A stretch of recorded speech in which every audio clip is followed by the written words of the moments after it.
And a very good afternoon to the Sportsfan Radio panel and to our viewers. And can't go past Sarah. The ultimate game in AFLW. The grand final's been played and won. Yes, Brisbane have come out on top. Nothing that we tipped either. So great to see the Brisbane Lions coming out with the win, especially as they had their premiership skipper retiring in that game as well. So it's been a really great game for them. It has. Played at Adelaide Oval. I didn't realise until yesterday, even though Adelaide don't play all their home and away games there, that's the first time that the women's team has been beaten at the Adelaide Oval. A very interesting statistic as well, but I'm not surprised. Adelaide have been such a dominating force in the AFLW for a few years now, and I guess it would only be a team like Brisbane that would be able to topple them over with that statistic at Adelaide Oval. Best on the Ground award, which still doesn't have a name, Kate Lutkins for Brisbane. I did say that she would play a fairly big part or fairly big role in the game. Definitely, and she's another stand-up player that we've seen from them as well. There was so much great performances from a lot of players that we were talking about as well, especially from like Ailish Cottonsign. She did really well. Ruby Spark had a really great effort going through the midfield, lots of power, lots of speed coming through as well. And especially we saw yesterday the first Colgate AFLW Grand Final sprint, something that probably wouldn't be the focus of all games as well, but nice to see that there's some AFL traditions moving over to the AFLW as well. Now, the AFLW Coach of the Year was announced during the week, and we spoke about that on Friday. The Brisbane coach, Craig Starcevich, excellent finish to the season for him. Definitely, can't really finish it any better. Especially there's been some recent talk about expansions and how that's going to affect the league in terms of more teams coming in. And he's been a massive power force in terms of that group of people just trying to protect their team, keep it together. And I think this is a really good testament to him saying, my team works, don't touch it, leave it alone. We've got the premiership flag now. We're quite happy to see how we go with the rest of our journey. I saw that interview this morning. He wasn't up for it at all, and I wouldn't want to take him on. He's got a head like an Easter Island statue. Great, he's a fucking rooster, but he's not up for expansion at all. I wouldn't want to be the one knocking on his door to tell him it's happening. Definitely not. So you mentioned Kathy Spark. She had a terrific game on Ebony Marinoff, who's one of the players in the Crows engine room. They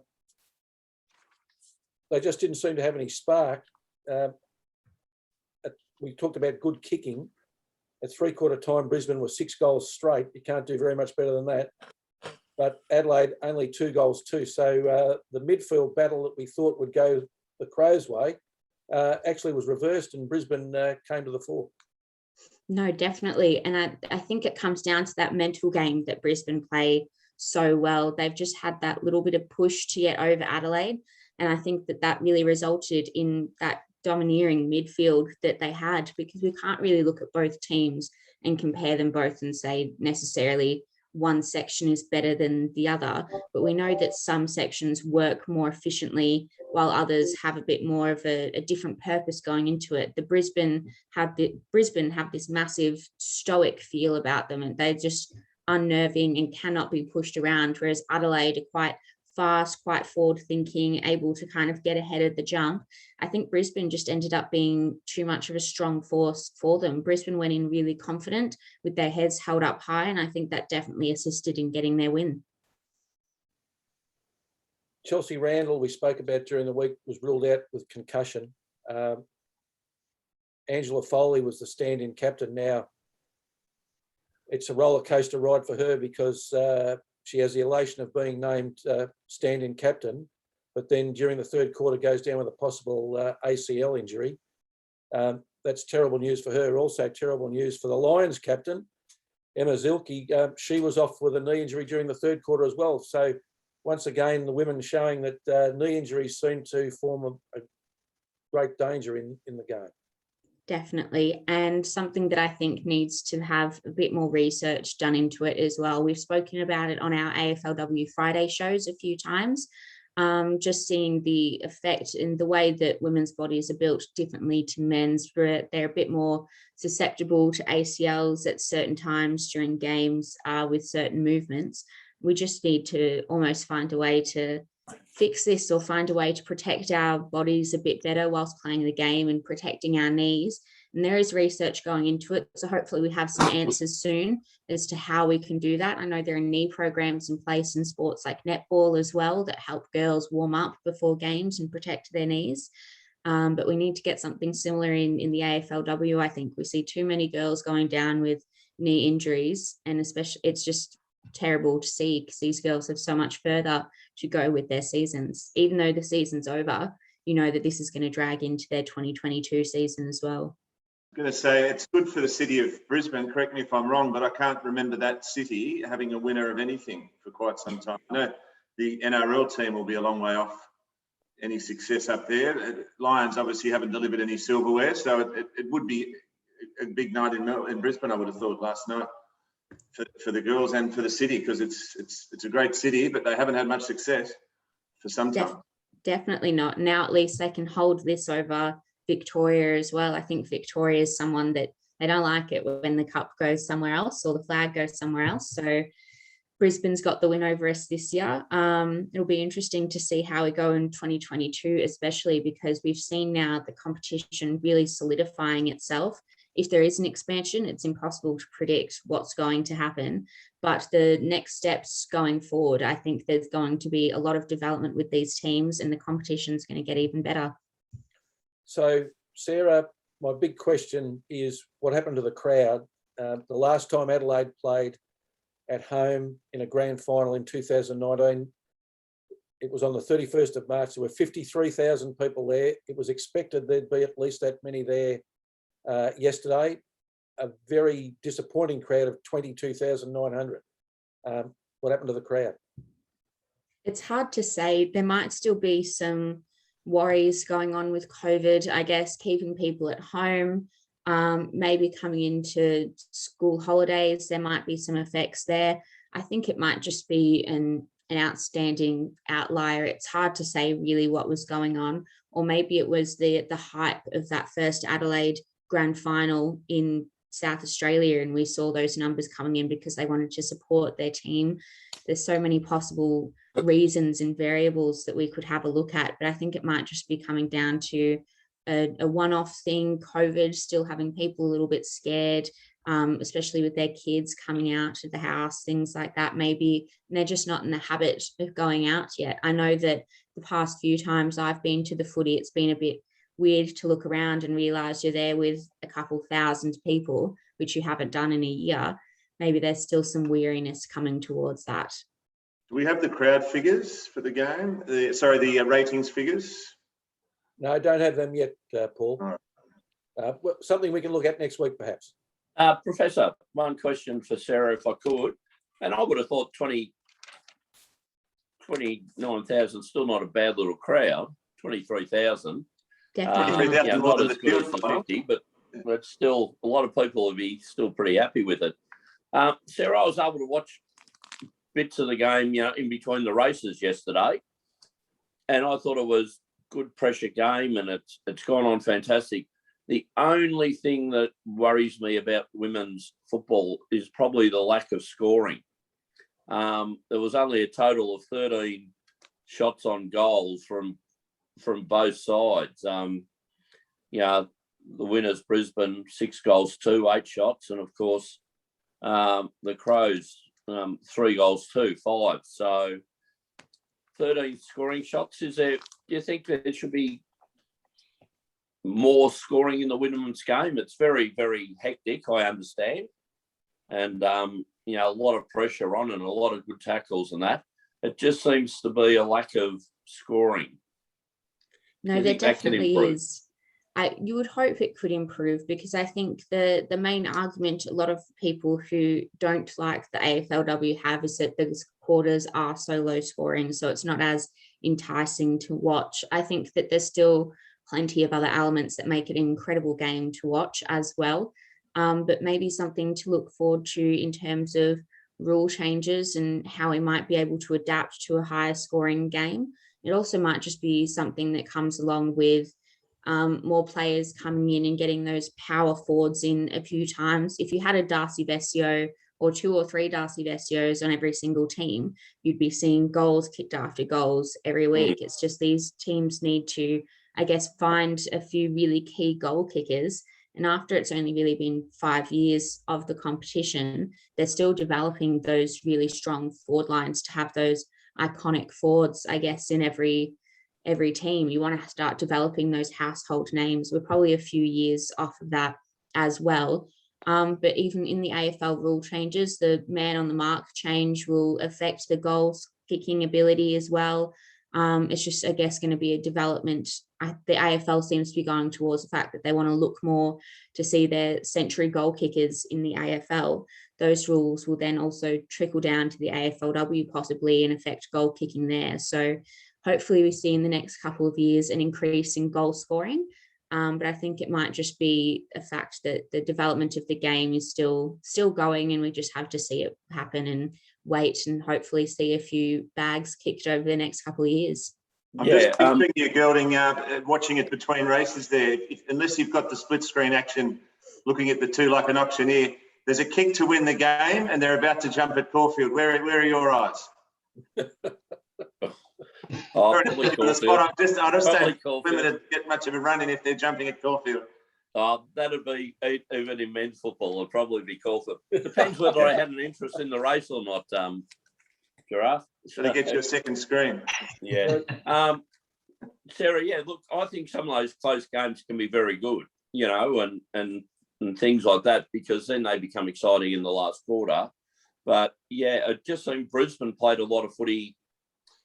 They attacked from their defence rather than saying the men's where there's forward pressure.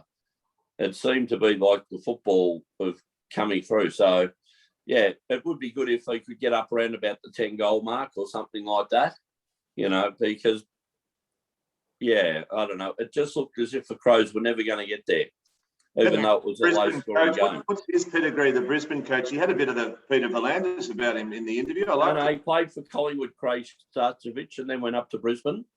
Yeah. And he played up there, so he's been involved in the Brisbane Football Club for a while. Tough nut. He was a relatively tough nut. Yeah. He could be the V'landers. Anyone that runs through that field's got to be a tough nut. If Big Gil McLaughlin steps aside, he might be the one to make it work. So he looked quite authoritarian there when he was discussing expansion. He wasn't up for it at all. All right, before we move on, Sarah, you knew this time was coming. Yes. I've opened the vault from January for your selections as to who would finish where. What I can say is that after an assessment of your selections, you picked 5 out of the top 6. Not in order, but 5 out of the top 6, which was very good. Out of the bottom 6, you picked 4 of the bottom 6. So that was also good. Your big misses were Carlton finishing 3rd. They didn't finish in the top 6. And Gelding will like this, Richmond finishing on the bottom.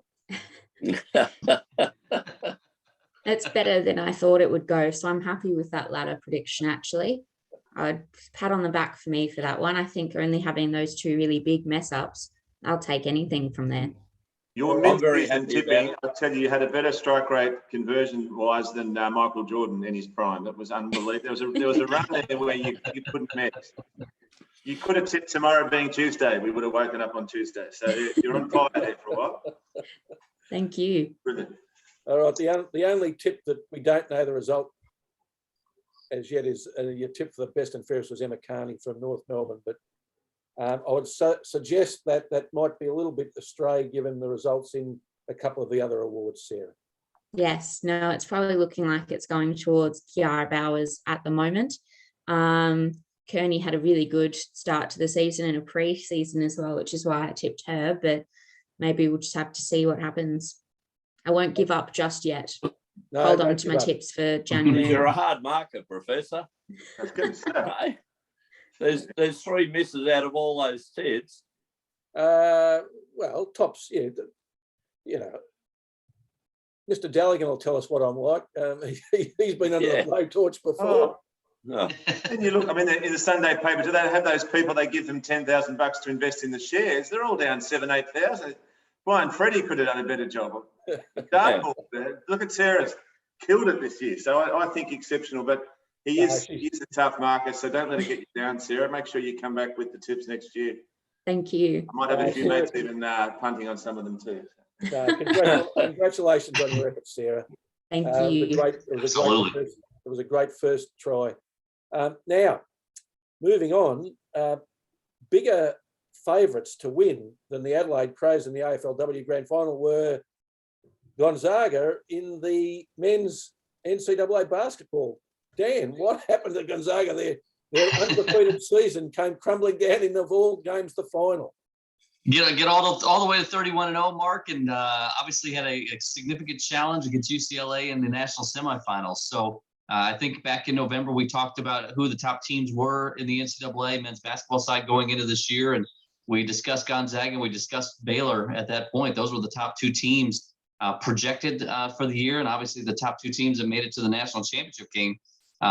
Houston played Baylor in the first Final Four matchup, and Baylor beat him by almost 20 points in the first game. Relatively easy go for Baylor to get to the national championship. And then Gonzaga had an overtime game against UCLA. And UCLA was one of the last few teams in the NCAA tournament this year and advanced all the way to the national semifinals. So went to overtime, and Gonzaga ends up winning that one, skates by.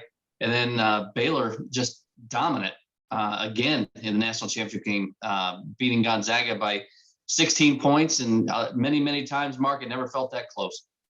Sounds like an Italian cheese, Gonzaga. What's the background of the name? It's a good question on the background of the name. I know it's a Catholic university. It plays in the West Coast Conference, which is amongst a number of religious institutions within that league. Gonzaga has done an amazing job of putting the resources they needed to get that program as dominant as it has been over the last 20 years.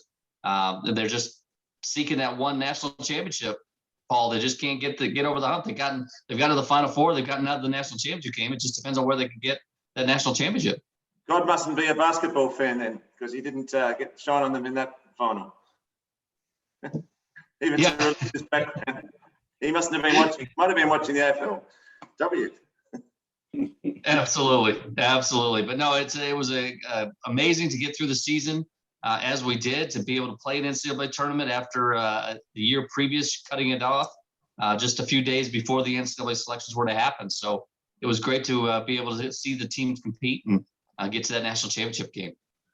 Just in answer to your question, Paul, that college is named after an Italian saint, Saint Aloysius Gonzaga. Of course it is. All right, that's good to know. There you go. Aloysius, big name.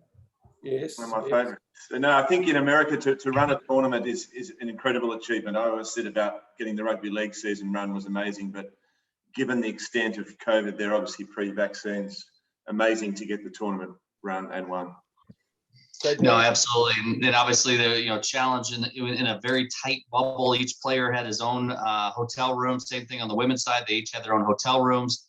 Testing on a daily basis. I mean, it's crazy. I think one men's team ended up getting eliminated because of COVID. Virginia Commonwealth had COVID, tested positive before their games and was ruled out of their game. But all other teams were able to compete on the men's and women's side. So kudos to the protocols that were established to make it happen. More bubbles than Hugh Hefner's spa. It was very impressive. I got to write that one down. More bubbles than Hugh Hefner's spa. I got to love it. Yeah. You got to love it. Dan, how many of those players playing for Baylor and Gonzaga will go on to the NBA next season? Probably just a couple, Mark. I mean, it's still they've got really good talent. They're really good teams. They've got obviously some elite talent, but not necessarily that NBA level talent. They may be drafted, but whether they can stick on those teams is going to be a question mark. Okay. Now, this is a question without notice, Dan, and just from what your knowledge is of the NCAA men's tournament this year, who were the few standout players that you noticed? Oh, great question, Mark, and truly one that was a surprise question there. I was not expecting that one. So obviously, you look at the teams that made the national championship. You go back to UCLA and their tremendous run. Gonzaga. I'm going back to look at some of the names on the list here. Well, I'll ask you one. The player who banked the shot in from 40 feet, Jalen Suggs. Jalen Suggs. Yep, that's exactly one of the ones I was just going to mention. Yeah. Yeah, Jalen, definitely a star rose. He played very well throughout the season, averaged about 14, 15 points a season and, 5 rebounds. So not, spectacular numbers, obviously very good numbers, but definitely a hero relative to that shot. I mean, banking a 3 from 40 foot out to beat UCLA and just a tremendous college basketball game. If anybody has not been able to see that one, if that's listening to the show, I would encourage you to go back and try to watch that one. Because it was just from the start to finish, just a great game. Well, I gave him a 9 out of 10 for the shot, and I gave him a 10 out of 10 for the jump up onto the scorer's table, which was unbelievable. I thought he had more chance of doing damage to himself doing that.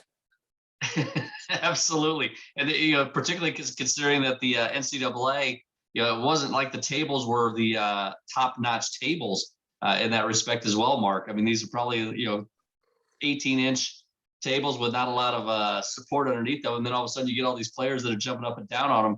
I was fearful as an event guy that the tables were going to collapse. So just a crazy scene. So, last question on the final, Dan. Can either Baylor or Gonzaga get back to the big game next year?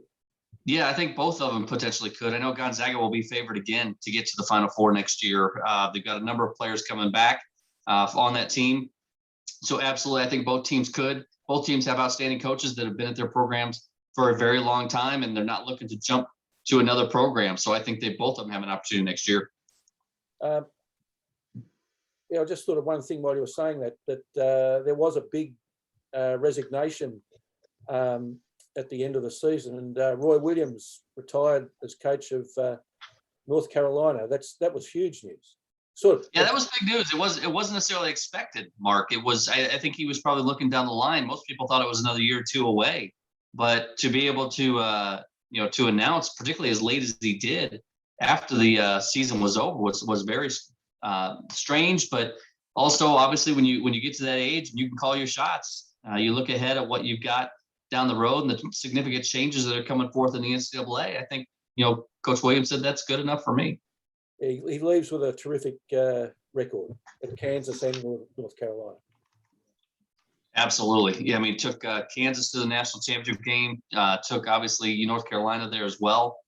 So no doubt about it. Roy, and just a great guy, great man in so many ways. I've gotten to know him during my career running NCAA tournaments. And I think one of my first tournaments, 1993, the Midwest Regional in St. Louis, I was the locker room coordinator for Kansas, and they made it to the regional and won the regional there. And again, that's the first time I got to meet him and got to know him a little bit. And they had a tradition, a strange tradition, but it was a tradition that they would go out and spit in the Mississippi River, for luck. And he actually invited me with the team to come and spit in the Mississippi River for luck. And the Final Four was actually in New Orleans that year. And after being the locker room coordinator for their team, he actually invited me to come with the team to New Orleans for the Final Four, but unfortunately I had to get back to work. So obviously that they are pre-COVID days, Dan. Yeah, absolutely, Mark. Absolutely. But it was kind of a fun tradition. I think that's the river that Jeff Buckley dived into and didn't come out of. So you're lucky you didn't dive in there with the boots on, Dan. Yeah, you definitely haven't lived in St. Louis for nearly 6 years. That's definitely not a river you want to put your foot in. So. No, all right. Thanks, Dan. Paul, I only had one text from you last night in respect to the Sea Eagles win over the Titans. I had 15 from Schooner. He wants you to reassess where the Sea Eagles are going to finish. He thinks now top 8. Your thoughts? Well, I've got a few mates getting stuck into me about tipping them. One mate's reminding me every single week that the Dragons have never won a spoon. and they're not about to. So I don't mind a bit of feedback. I'm lucky he doesn't have a direct line to me, your man, but they've won 2 in a row. There's no point getting too excited. They're 2 hurdles into a long race. So they're playing well. They won 36-0 over the Titans. I think the biggest sound that emanated from the Manly and Titans game is the sound of Cameron Smith hanging his boots up, because no one's going to join that team. He's not going to rescue a damsel in distress. If the Titans started off the season well, he might have thought, let's make this team into a powerhouse. There's still quite a competitive spirit there at Cameron Smith, but those boots are now hung up. We can put a red line, Professor, I think, through him going to the Titans. They were woeful, but all credit to Manly. They love Mudgee more than Banjo Patterson. I think that's where he came from. So they did very well. Their 36-0 says it all. Tom Trebojevic, their best player's back. You might recall a year ago, I tipped him to score 3 tries in an Origin match, probably my best ever prediction on this show. So the Manly team is up and about. If I can cross, I mean, we won't do it yet. I just want to cover the rest of the weekend. There's been an amazing weekend of rugby league. The Rabbitohs finish was one of the best Golden Point finishes you've ever seen. George Burgess rushing off at 125 kilograms, crashing over. Everyone's celebrating like it's 1999, and then possibly dropped the ball, and the West Tigers player run 110 metres in pretty snappy time to score at the other end. And the ref gave them the try. It was overruled because it was held that Tom had actually scored the try. So it was a massive effort for the Rabbitohs. Wayne Bennett was very funny in the interview afterwards, because he said he's celebrated 4 tries before and only one of them's been a try. So he might have a bit of the sleight of hand, big Burgess. So an amazing win for the Rabbitohs. We had no right to win that game. The West Tigers were name your price. They were $8, I think they were pre-game. So the West Tigers should be very proud of it. Adam Reynolds kicked a 2-point field goal. I love when the commentator said it's unbelievable. You couldn't script it. He did it last week. So I love these commentators that get carried away sometimes with their expressions, and that's coming from me. I think, though, Adam Reynolds had the chance to win the game at the end with a conversion he would have kicked in his sleep, and also a field goal that he would have kicked 9 times out of 10. I'm worried, as I've said on this show, that the contract debacle hanging over his head could be taking its toll. The club is steadfast in only offering him a 1-year deal. I don't agree with that. It's like Napoleon. You don't offer him a battle-by-battle deal. You have him in charge of your army until you've run out of oysters, as I said to a mate. You don't keep the guy stringing along when he's your heart and soul, and you know how important a halfback is in rugby league. They're screwing him around, and he'll probably go to the Broncos. And if the Broncos had him in their game on Thursday night, where they were very impressive, they would have won that match against the Panthers, and that would have been about 12-1 the Broncos were paying. So I'm pretty sure you're going to find that Adam Reynolds will pack the bags up and take the $1 million a year on offer to live in Brisbane. So, Paul, how were the feelings with a try at one end and then maybe a try at the other end? So you win, you haven't won, you lost, then you win. Tell us about the emotion of I was like watching a that. mate walking around. No one knew what was going on. It was the jubilation on the players' faces that went to shock horror. We've lost this game. Was quite telling, because they'd all piled onto him like a pyramid, and he's 130 kilograms. So it took a lot of players to cover him. Meanwhile, the other team scoring at the other end. So premature celebrations there from the Rabbitohs, but we got the points. We'll take them. But it was a very impressive performance by the West Tigers.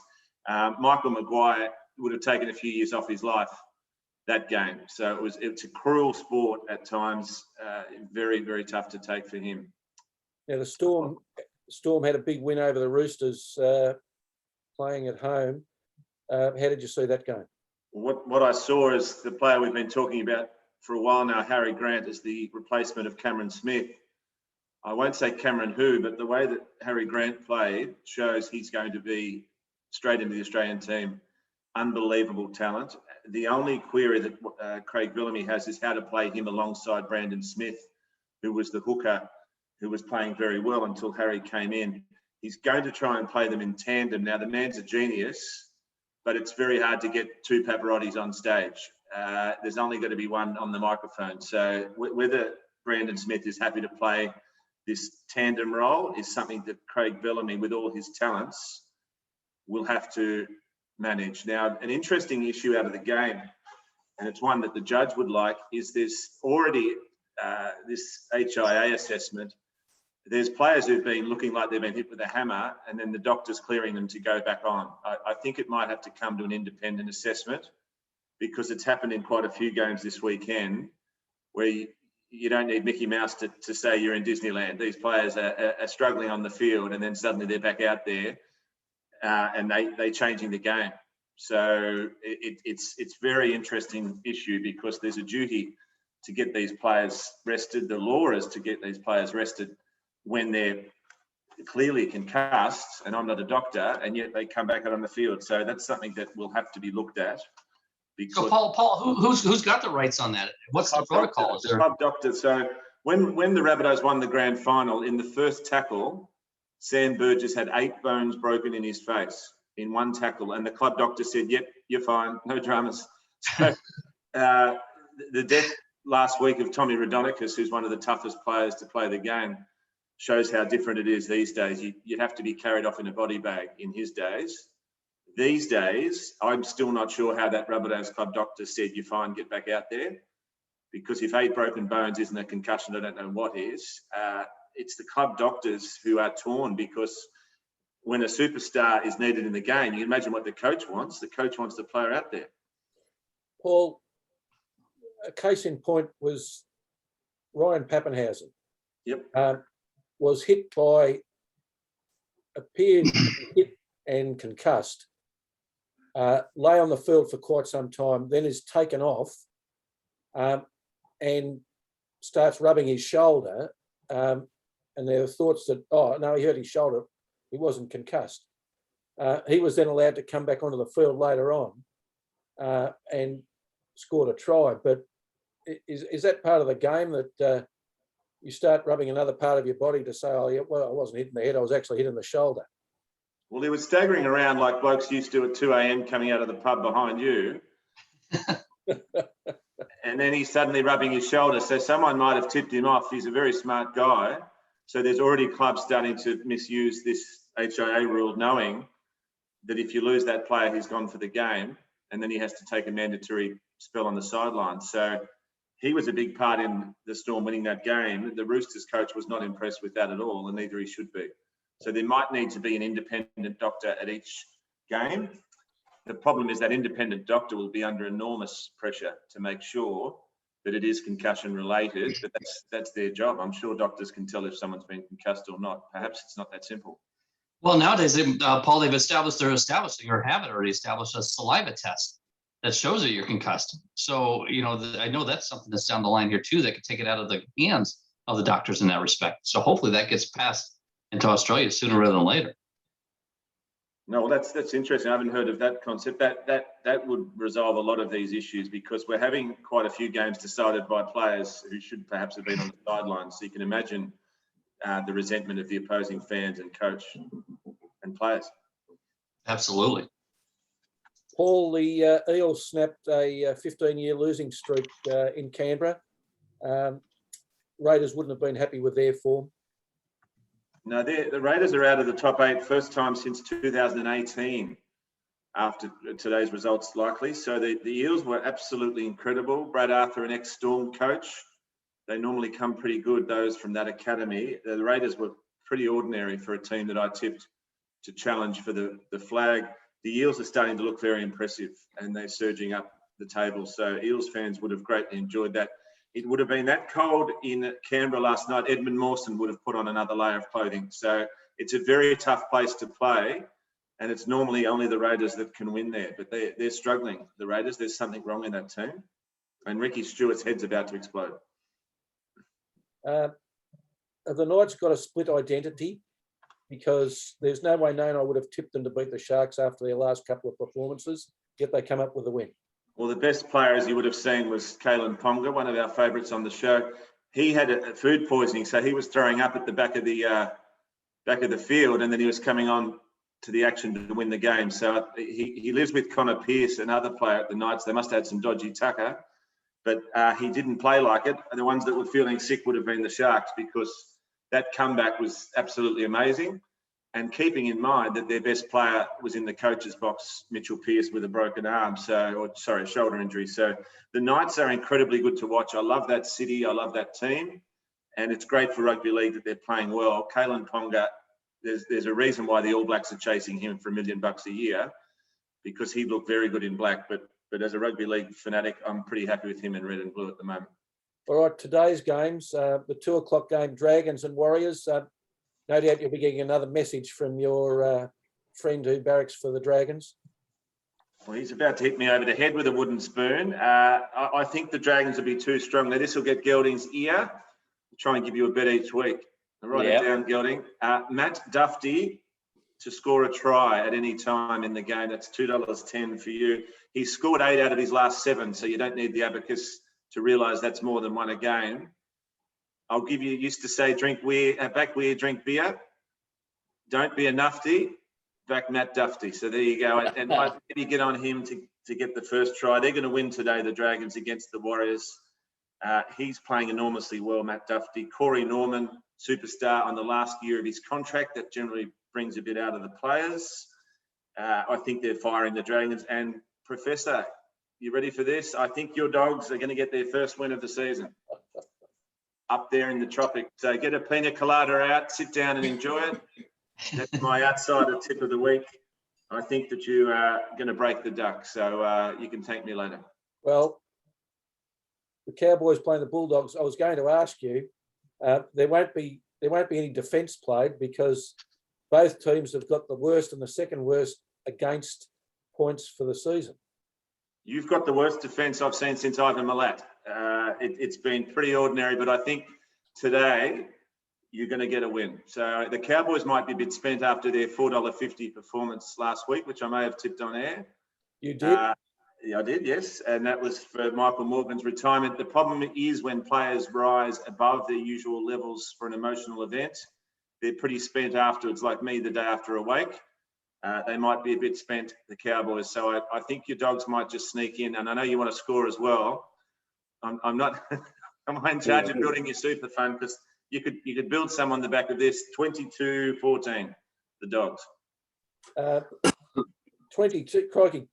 The Bulldogs have only scored 34 points in the last 5 rounds.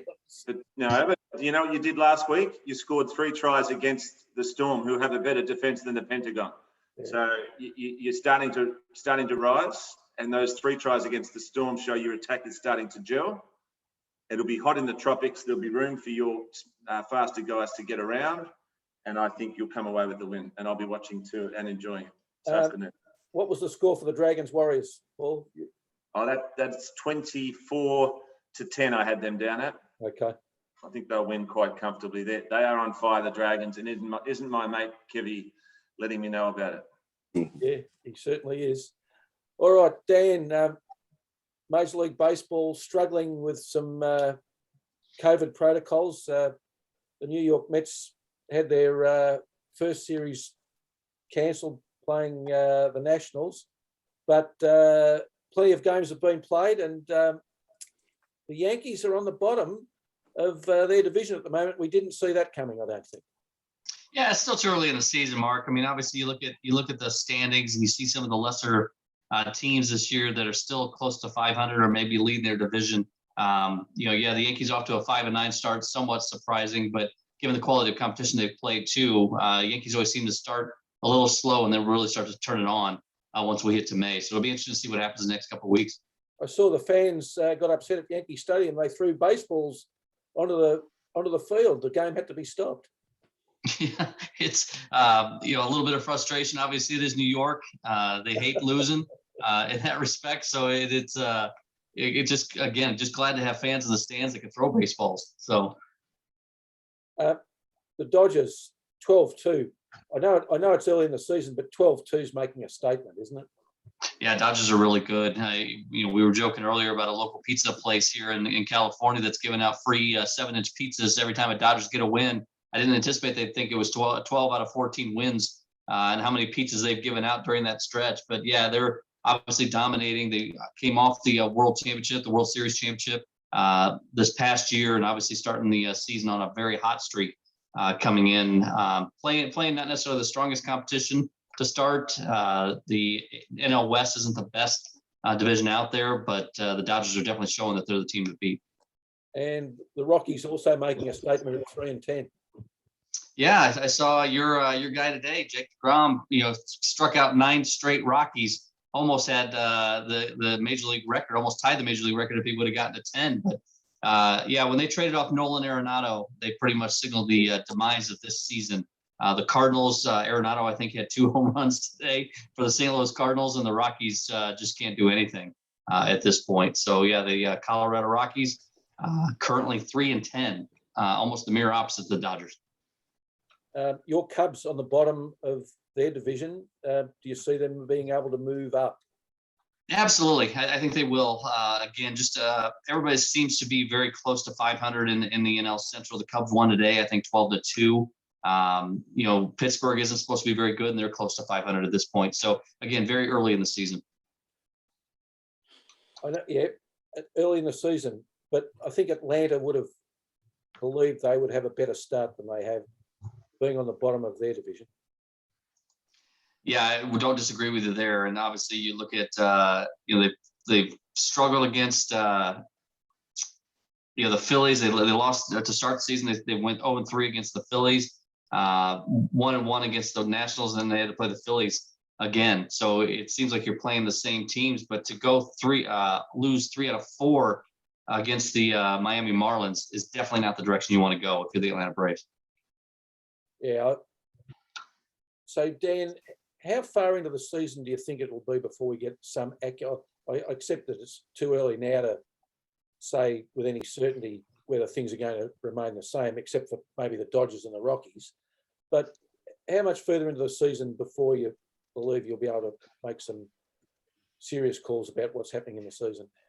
Generally, Mark, I usually look at the 3rd week of May. If you can get past the cold months of April and early May, get through the snowouts in Colorado and the rainouts of April, and you can get it, obviously, as you said, even the COVID games right now, if you can get past that and we get closer to that 3rd week of May, I think that's where teams really start to judge what the season's going to look like. If you're still struggling weeks 3 and week 4 in May, then you're going to have a not so good season. There's not too many teams that come out after that point. I mean, the Rockies did it back, I think, in 2007 time period where they rattled off 20 out of 21 in late September and got the division and made the World Series, but that rarely happens. So definitely look for that week 3, week 4 of May to really determine whether your team's going to be good or not.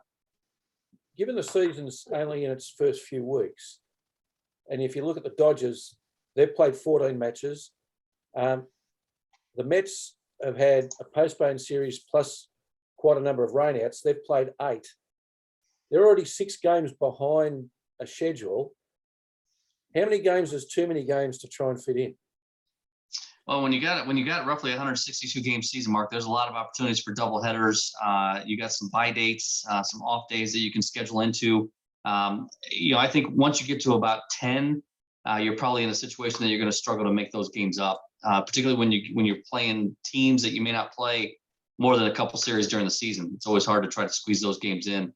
But I would fully expect that the Major League Baseball will figure out a formula to make those games happen. Okay. Thanks, Dan. Gelding. Professor. When is it too late to play the Sheffield Shield Grand Final? Let me just say before you start, we're heading towards the end of April. Cricket season's over everywhere in Australia except for the Sheffield Shield. Yep. Sheffield Shield used to, and most cricket normally finishes on the Labor Day weekend, Professor, when they played back in March. So the 10th of March. So here we are coming up probably, a month behind. As we spoke about a bit earlier, it is just a competition. And as Paul said, any of the international players that do play in it now have had, they're off the boil. Mitchell Stark has knocked back, I think, $1 million in the Indian Premier League. he's bowling left arm smorgasbord in that final. He's buggered. He's had enough. So he just needs a rest, and that's completely fair enough. But I think they're just going through the motions between the two men and a dog in the stands. But it's sad because it used to be quite a spectacle, the Sheffield Shield. Well, the Australian Sheffield Shield series, this is more for Dan, used to be regarded as the best domestic series in the world, miles ahead of county cricket. About the only one that could have come close to it would have been the South African domestic series, but it produced players that were ready to go into Test cricket. And this isn't going back 50 or 60 years. This is only going back 20 years. There was Brad Hodges that were playing Sheffield Shield, getting plenty of runs, came up into Test cricket, made 200, then got dropped when Ricky Ponting came back and kept on making runs in Sheffield Shield. So it was a strong competition. Now we're noticing we're having problems when people have to come up into Test cricket, and they're just rehashing players that are playing kind of 20 over games and 50 over games, Professor. So, look, if that's what the Australian Cricket Board thinks of Sheffield Shield cricket, the trouble that they're in at the moment, the Australian Cricket Board, they've killed the goose, that laid that golden egg. And, obviously young players now are being produced during the limited over game rather than the 4-day format of the Sheffield Shield.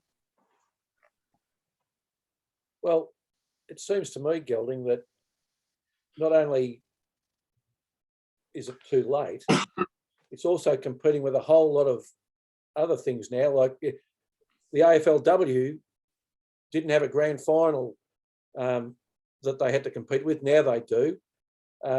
It seems also the Sheffield Shield games are suspended during the year whilst other like 2020 matches are played. I would have thought you just keep playing the Sheffield Shield as they used to, and have a schedule that gets them to finish in mid-March. Common sense, Professor. No? Bit of common sense there.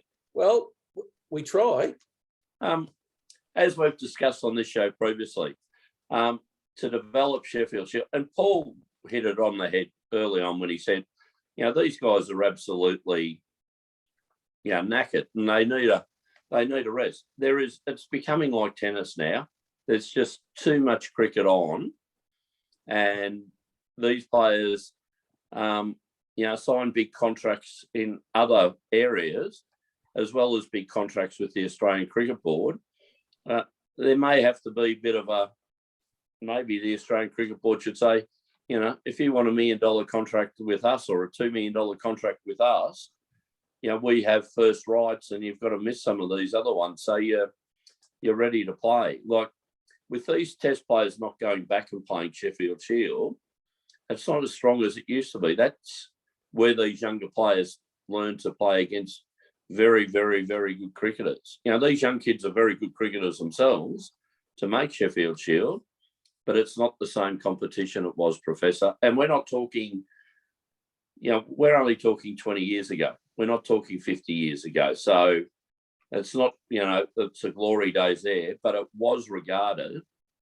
Like if you want to talk about things, you can go back to the after the war, and the Boxing Day Test didn't exist. It was Victoria versus New South Wales, and the MCG used to get sold out. Look, Professor, it's just become an event now that shouldn't be done. We talked about playing the Sheffield Shield early to get them ready for the Test.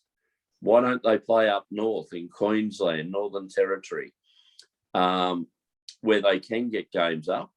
Started in September or August, September, October.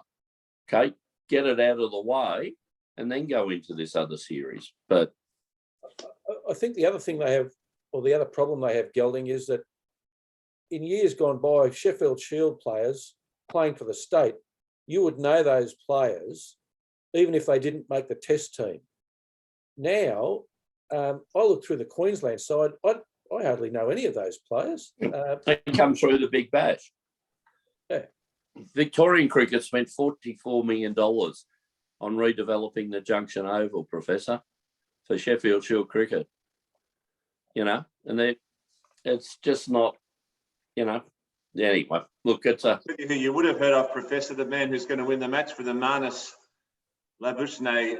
If you're listening on the stump mic there, he makes me look like the Dalai Lama. Manus apparently has 30 coffees a day. He's more pumped up than a jumping castle. Lehman says he phones him at 6 a.m. and wants to talk cricket, and he's still talking an hour later, and he's having 3 coffees in an hour. It's just bundle of energy, Manus. Paul, I'll tell you, but it's just very chatty. That's coming from me. Paul, I'd hate to be the third person in that conversation between you and Marcus, with both the hands going every which way. You'd both be going. Italian auctioneer, the hands going everywhere. That's it. Yeah. Well, beer would be flowing everywhere. He can bat, though, I tell you. He can chat almost as well as he bats. Well, Labuschagne has done very well. He spent a fair bit of time at the crease, Paul. He made 192, and that's probably going to tip the scales in favour of Queensland. I like the New South Wales players came out with earmuffs today. I like the nice touch.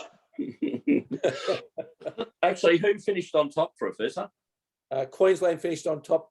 Gelding. Well, game and over. Yeah, if they can't get him out, they don't have to win the game, which is another bloody thing that's wrong with that game. New South Wales made 143 in the first innings. Queensland 389 in their first dig. Second innings, New South Wales 5 for 140, still trailed by 106. I think the game's over, Gelding. I think so, Professor. I think so. But you know what? And really, is anyone caring about it?